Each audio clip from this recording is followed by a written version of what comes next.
welcome back to my channel. Today we'll be watching The Unspeakable Horrors of Deep Sea featuring LindsayNikole by Geographic. The ocean really fascinates me, all the mystery surrounding it, like what creatures are there, but at the same time I am like terrified, especially here in the Netherlands because the sea here is pretty brown, so yeah. You've probably heard me say that I'd rather eat 10 pounds of Popeye's biscuits with no drink than ever go out into the ocean. Well, I'd rather ride cross-country on a bike with a hot grill for a seat than spend half a second in the deep sea. There's a lot of living nightmares and paralysis demons come to life if you sink deep enough. And the Megalodon is not one of them. You'll often hear this thing about how the prehistoric apex predator never got discontinued, it's just chilling a step above hell in the abyss. This is cap. For three good reasons. One, there just isn't enough food to sustain a 60-foot ute. Damn, look at how big that jaw is, man. Jesus. To the natural order. Two, if nature did keep the same jumbo jaws that peaked in the Pliocene, we at least would have seen a body by now. And number three, why do y'all want this to be alive so bad? Because it's cool. It's cool when you're not in the water, but I guess if you're there, it's not cool. I promise you there's way worse things down there. Like, I would evacuate my bowels if I ever saw a giga great white shark. But put me in front of a T-posing squid and I'm shitting more bricks than the entire city of Newark. The big fin squid is easily one of the most disturbing things alive as I'm saying this. It looks like a fucking alien. It's a T-posing predator with arms estimated to max out at just under 30 Look at feet. that. Scientists believe the big fin catches bodies by dragging those arms, which can be easily 20 times its own body length, along the ocean floor like trawling nets and feeding. Give me some of that length, man. I'm short. Gimme. On whatever poor soul accidentally bumps into them. You're gonna hear me say believe or we think a lot. It looks like a fucking ghost underwater. And that's because we don't know a whole lot about them. Almost every sighting and virtually every specimen studied were either juveniles or paralarvae. We have no way of knowing exactly what their final form could look like. It's also like kind of like something terrifying. There's so much in the sea that we don't know or don't know a lot about.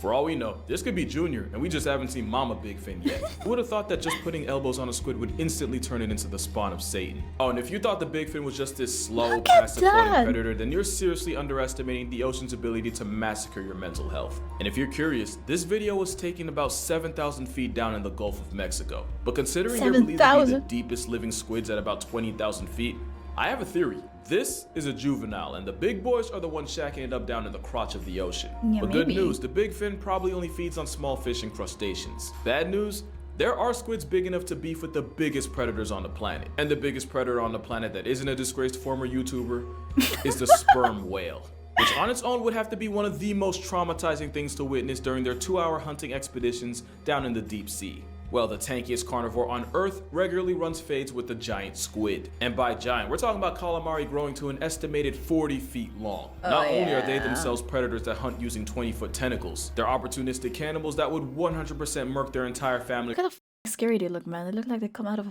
horror movie or something. Reunion for some calories. Now, nature high-key screwed up their character design. They have a donut-shaped brain and an esophagus running through it. Wait, they have a donut-shaped brain? Meaning if they swallow something big enough, not only do they run the risk of choking to a flatline, they can also factory reset their entire personality through severe brain damage. That's an interesting way to have built that god. Which is why they mitigate this by shredding their victims with a razor-sharp beak and what is essentially a tongue with teeth, the radula. That beak is such a weapon that you'll rarely see a sperm whale that hasn't been tattooed during a struggle with a giant squid. And while the plus-size cephalopod usually loses in a war with the whale, they do not make it easy. But the most disturbing thing about eyes are so creepy too. Look at that. The thing is, they're so creepy to me, but at the same time, I cannot stop looking at it because it just seems like it comes from a different world. I mean, I guess you could say that's a different world underwater than on land. About them is that eye. Yeah. Giant squids have the most physically imposing eye in nature, with it being roughly the size of a soccer ball. Contrary to popular belief, huge eyes don't exactly help it see further, but it does mean they're terrifyingly good at noticing objects giving off their own light, which is a lifesaver. And the eye themselves is terrifying. Ever since when their biggest optosperm whale is on the hunt, modern-day Leviathan disturbs glowing creatures like jellyfish and crustaceans who flash in response. Having eyes as big as our heads means the giant squid can detect and use those flashes to avoid becoming a corpse. But that also means that if you ever go swimming in the Giga Squid's area code, the flashes you'd create mean that while you might not see it, the same animal that does its own kind dirty would know exactly where you are. And honestly, there's only one thing that could be worse than getting stalked by a school bus-sized headfoot. There's another squid with hunting tactics so spiritually upsetting, I'm not even gonna talk about it. I'm gonna go ahead and use a lifeline. The Humboldt squid, also known as the red devil. I'm Lindsay, by the way. Hi. Humboldt squid are found in the eastern Pacific Ocean, typically between 600 to 2,300 feet below the surface of the ocean. And their nickname comes from the way they use their pigment cells called chromatophores to communicate. You're probably familiar with chromatophores through videos of different cephalopods using them to change color, blending into their surroundings, and even dreaming. And Humboldt squid notably use them to turn bright red when they're aggravated, hence the nickname red devil. It's very on brand. They're also I'm also red. I'm also aggravated right now. extremely predatory and have been known to act aggressively towards scuba divers on rare occasion, which becomes a bit more terrifying when I tell you that they can get to 8 feet long and 100 pounds. 2.5 meters? Oh my god! You might be thinking, Lindsay, that is not that big. What about the giant squid? What do you mean that's not that big? That's really big! And the colossal squid that can both get to like 40 feet long. Well, I haven't told you the best part yet. The Humboldt squid is known to live and hunt in groups of up to 10, up to 100, 1,000? Yes. In groups of 1,000?! So if you say one, there are 999 more? over 1,000. 1,000 squid. That's about 990 too many if you ask me. While hunting in these groups, they use their chromatophores to communicate with each other, coordinating movements and attacks, allowing them to take down larger prey, dragging them into the depths until they go unconscious. Scientists have identified some of these communication patterns, as you can see in this little chart, but still don't know exactly what any of them mean. But regardless, that sounds like one of the worst ways to be unalived in the ocean. Oh wait, this isn't a TikTok collaboration. That sounds like one of the worst ways to die in the ocean. So as you can see, whether it's being confronted by a Humboldt block party or squaring up with a live action Yo, imagine you're in the ocean and this is what you're met with. party or squaring up with a live action kraken, there are many aspects of the deep sea that end up with you putting your therapist up a tax bracket. And a lot of that's because of this cute little thing known as deep sea gigantism. The idea that the cold temperature, the dissolved oxygen, and the lack of pressure from predators allow some animals to escalate to the biggest and most terrifying versions of themselves. Oh, it says this is fake, by the way. My horns are too big, sorry. Exhibit A, the Japanese spider crab, which can measure 12 feet across from claw to claw and weigh as much as a human toddler. Only thing worse than a giant spider crab is a giant crab spider. This is an Antarctic sea spider, a dinner plate sized demon spawn that hunts by sucking the life out of its prey through its proboscis. Jesus. Now technically, they're not actual spiders, but also They didn't I look like imagine it. most people watching technically don't give a especially since this one looks like it identifies as a face hugger. Then there's a giant isopod, which is essentially an aquatic cockroach big enough to be cradled like a baby. No clue why you would though. Kinda cute though. I can see why you would do that. Look at that. Aww. And if you're looking for a truly supersized animal crossing, the oarfish should be on your list. The giant oarfish can grow to well over 30 feet long, and there have even been claims of those in the neighborhood of 50 feet. Proof that back in the day when we had stories about sea monsters, they weren't lying, they just didn't have all the names yet. Also, if you caught that pun earlier,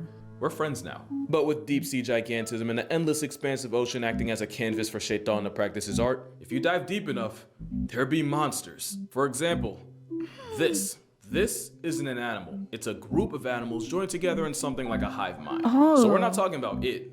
We're talking about them. And siphonophores like this come in many forms, like the Portuguese man o' war armed with venom to ensure that the excruciating experience of meeting one is permanently etched into your brain. And there's a Priodubia, a giant siphonophore that can flex a total length of up to 160 feet. And even though it's a 160 feet? Whoa, 40 meters. collective group of tiny animals, its length could humble a blue whale, making it technically the longest creature on the planet. Or at best, a modest second, since the bootlace ribbon worm has been reported to reach 180 feet in length. And it's toxic because the ocean, and of course it is, with nasty smelling mucus looks potent like enough to deprive the crabs it likes to eat. Like I said, whether it's Lucifer's tapeworm Yeah, it looks like or a flying spaghetti creature, there be monsters. And it gets so much worse than a giant worm, because as terrifying as the deep sea is, it's also nasty. And there might not be anything more repulsive than the hagfish. This Lugi linguini feeds on the rotting corpses. Wait, sorry, it wasn't that bad. Wait, sorry. It's because it looks so slimy that it looks bad. It's not that bad, sorry. This Lugi linguini feeds on the Like, this is not that bad when it's in the water. rotting corpses and carcasses that sink down into its domain. And since they don't have any actual teeth, the great guppy feeds by sliding into an opening and eating the decomposing body, from the inside out. And you would think that something that eats like a casket wouldn't have to worry about getting put on a plate itself. Again, you're giving the ocean too much credit. As self-defense, the hagfish will sweat buckets of slime, a phlegm jacket that's thick enough to clog the gills of anything hungry enough to F around and unlucky enough to find out. To the point where this is the end game of a truck transporting hagfish on the highway, crashing. Now, you've definitely seen this picture before, but have you ever stopped and asked yourself what they were doing there in the first place? You remember how I said nothing that eats like a hagfish should Oh my god, okay, that's really slimy. ever have to worry about getting eaten? Oh, it looks disgusting. Wait, shit.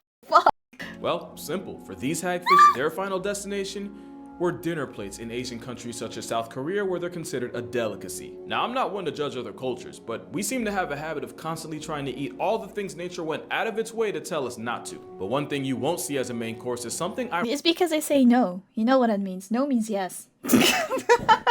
When they say no, we want to eat it even more. ironically named after a fruit. The sea cucumber is like the hagfish in that its meal prep consists of all the things we normally flush, burn, or bury. All the soul evacuated bodies that sink down to the ocean floor instantly get put on the cucumber's grocery list. It's a literal bottom feeder, and I mean that since they'll also make a meal out of feces. But like with vultures Delicious feces, my favorite. Thanos had beef with sea cucumbers, the world would become an infinitely more disgusting place. That's not the only way sea cucumbers contribute to society. They're also often used as a protective bunker for fish and, well, let's just say they break in through the back door. It's a violation of the highest natural order. It gets worse when a pearlfish decides to have a playdate right next to its prostate. I don't even know if they have a prostate, but you get what I mean. And if that makes you uncomfortable, here's an ad to give you time to mentally prepare for what's next. This adorable little guy is known as a basket star. It's a type of brittle star and an echinoderm, which actually makes it It's actually kind of pretty. a close cousin of the sea cucumber. If you ever learned about fractals in geometry, then that's why the repeating pattern of branching arms might look familiar. It's also why the US is really wasting $20 billion a year looking into space, because the Okay, never mind. It's not pretty now anymore. real ET is happening right here. Because of the unsightly way basket stars get from A to B, they've also earned the nickname sea snakes. I feel itchy all of a sudden. However, even though it looks like something Lucifer would use to pleasure himself, they eat mostly zooplankton and are pretty much harmless for the most part. And honestly, that pretty much describes 80% of the nonsense in the deep sea, only really harmful to your peace of mind. Like take the frilled shark. Having been around for 80-something million years, not only is It also looks like it has been around for 80-something billion years. Oh my god. the frilled shark a living fossil, it's likely nature's rough draft beta version of sharks today. Also, don't let this video fool you. They can grow to a respectable 6 feet long.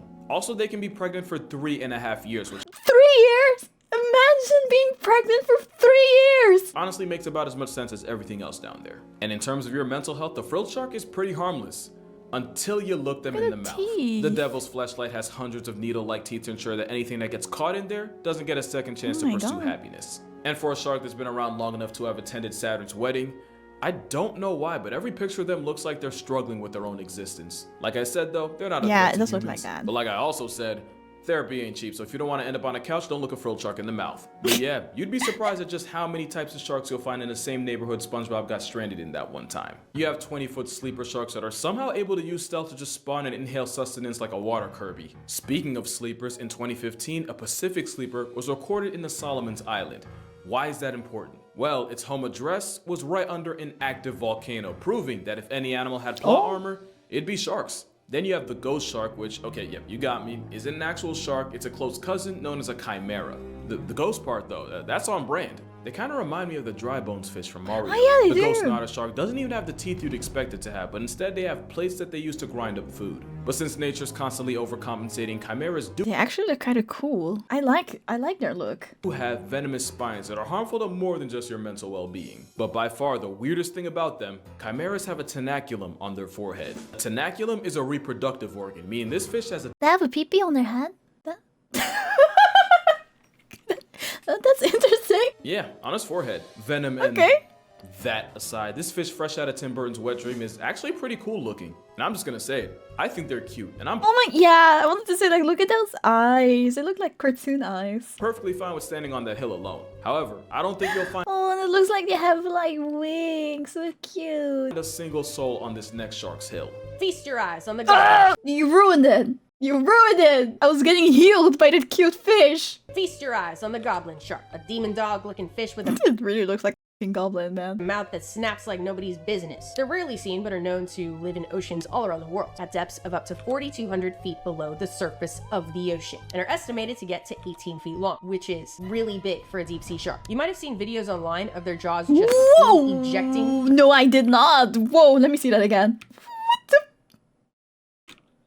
That looks so weird. What?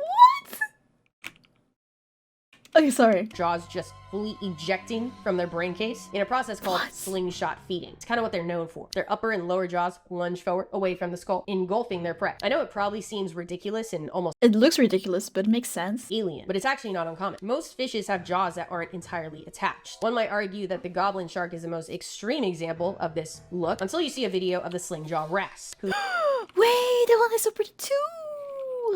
I want one. who use suction feeding to snatch up their prey. They look like Okay, never mind. I don't want it anymore. they have a trombone stuck in their mouth. Goblin sharks have a particularly long snout, and it's not for nothing. They have sensory structures, pores all over it that help them locate their prey, like squid, fish, and crustaceans. And I am personally grateful I am not a squid, fish, or crustacean. Yeah, goblin's the right word for the only shark in the world with a Yeah, every time that I see this stuff, I'm like, thank God I am born a human, man. I would not want to be born into the ocean. receding gum line. But you gotta admit, yeeting your own jaw to catch calories is pretty metal, and you're gonna find that a lot of the creatures rolling in the deep have evolved some of the most creative ways of bagging groceries. Probably the most popular is the fish that nearly turned Nemo into an orphan. The anglerfish has two defining personality traits, and one of them is that fishing lure hanging right in front of those life-canceling jaws. That light actually comes from bioluminescent bacteria shacking up inside a modified fin.